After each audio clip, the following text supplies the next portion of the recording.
Selamat malam pemirsa, Anda kembali menyaksikan Newsroom edisi Jumat 11 April 2025. Seperti biasa sejumlah informasi sudah kami siapkan untuk menemani kesulitan Anda di rumah. Kita langsung saja ke Newsroom selengkapnya bersama saya Devi Silaban.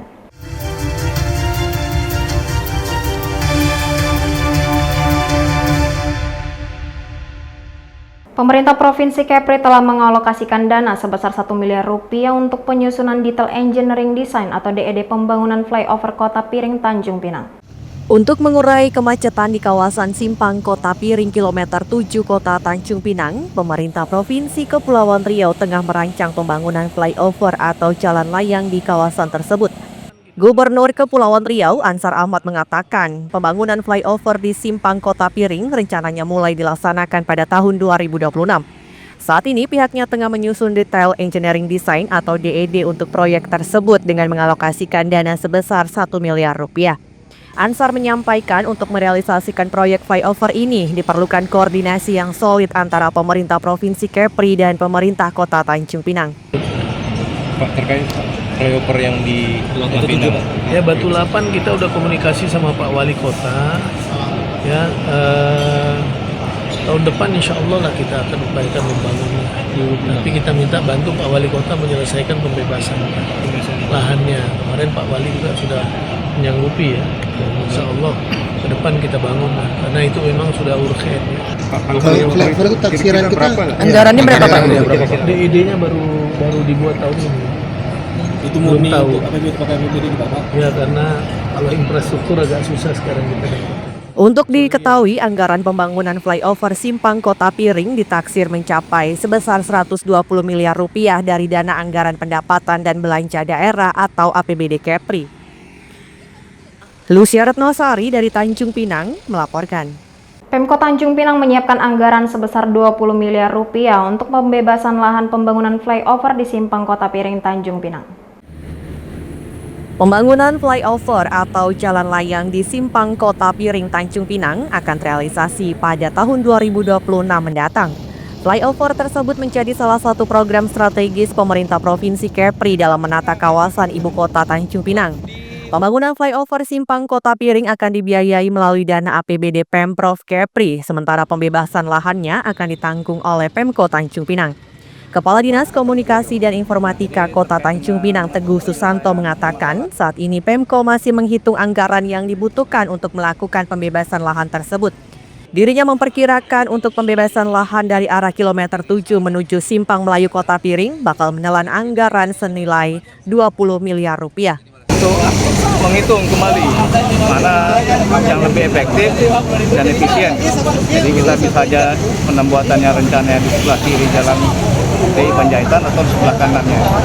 Jadi tahun depan jika anggaran yang tersedia, kita sama-sama berharap mendoakan ada perbaikan anggaran yang kita segera laksanakan. Tapi tentunya kolaborasi dengan provinsi juga ya, karena yang akan melaksanakan pembangunan dari pemerintah Provinsi Kepri. Berarti kita masih menghitung anggaran untuk ganti rugi lahan itu. Nah, kita sekarang mengidentifikasi dulu efektivitasnya tadi, mau di sebelah kiri jalan ini atau sebelah kanannya gitu. Jika mau lebih murah sebelah kanan lebih efektif, kita mungkin akan mengalihkan. Kalau sebelah kiri tadi kan diperkirakan lebih dari 20 miliar pembebasan lahannya. Nah, kalau kita tengok ke sebelah kiri, jika lebih murah dan hasilnya lebih bagus, kenapa tidak yang lebih murah tadi gitu. Pembangunan flyover Simpang Kota Piring diperkirakan menelan anggaran sebesar 120 miliar rupiah. Lucia Retnosari dari Tanjung Pinang melaporkan.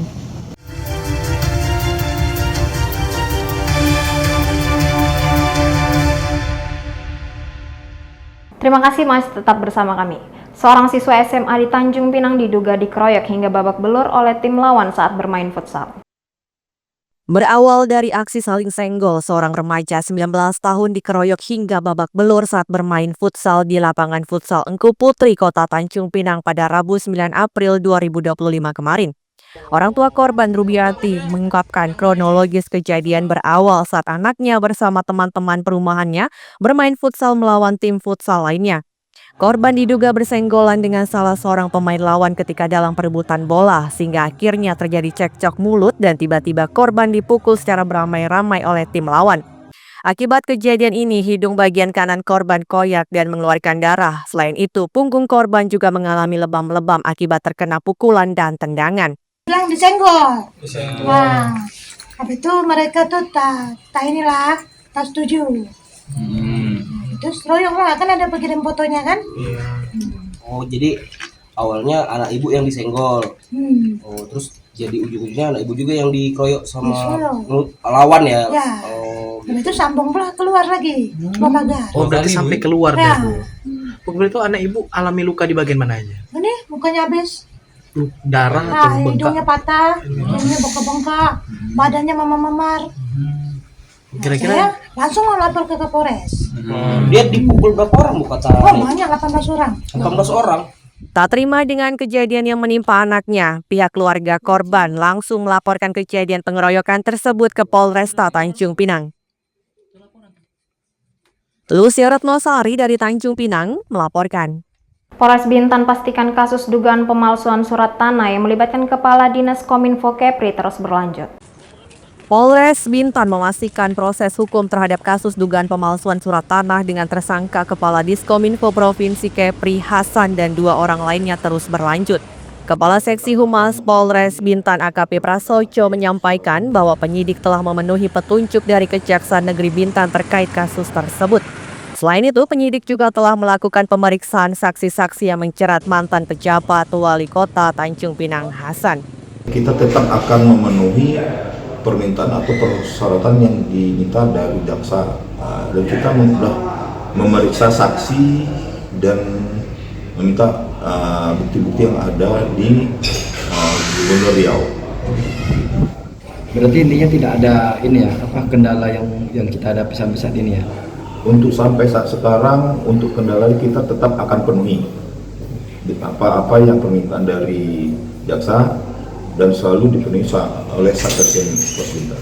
Sementara itu, Kasih Barang Bukti Kejari Bintan Dedi Januarto menyatakan pihaknya telah menerima berkas penyidikan kasus pemalsuan surat tanah tersebut dari Polres Bintan pada 8 April 2025. Saat ini penyidik Kejari Bintan tengah meneliti berkas perkara tersebut. Berkas yang dikirimkan kepada kami yang sudah beberapa kali dan terakhir tanggal 8 ya, kami dari Kejaksaan Negeri Bintan masih melakukan penelitian terhadap petunjuk-petunjuk yang telah kami sampaikan sebelumnya, khususnya terkait pemenuhan unsur tindak pidana yang disangkakan yang menurut dari Kejaksaan Negeri Bintan belum terpenuhi. Dari aspek ada beberapa poin bukti yang masih perlu dilengkapi, sehingga nantinya ketika nanti berkas perkara diteliti masih tetap belum ada perkembangan ataupun petunjuk belum dipenuhi, kita kembalikan kembali untuk dilengkapi oleh Polres. Misbah Sabilal Arsi dari Bintan melaporkan.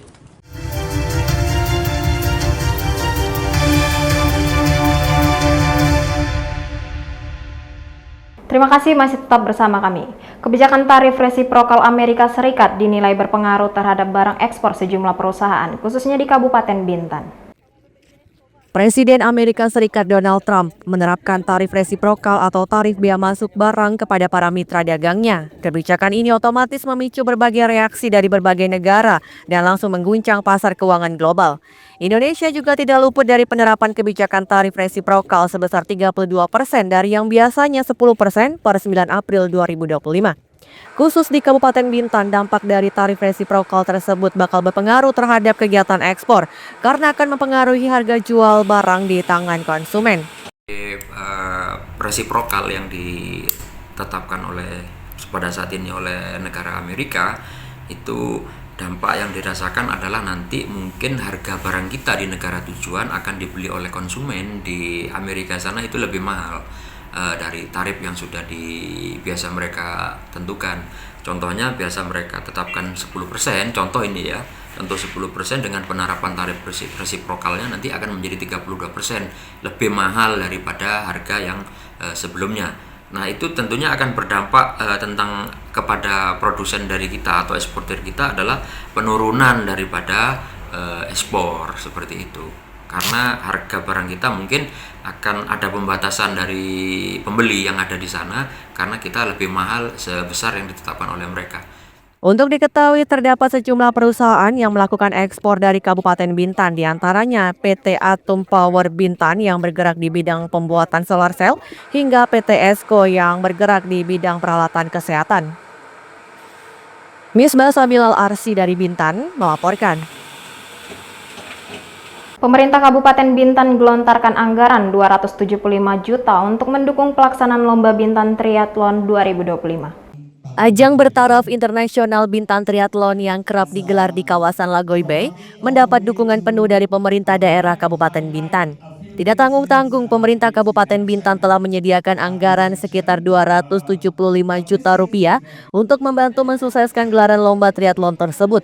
Bupati Bintan Robi Kurniawan berharap anggaran tersebut dapat membantu promosi dan pelaksanaan event tahunan ini. Ini Bintan Triathlon itu, kalau saya nggak salah itu sekitar 275 juta.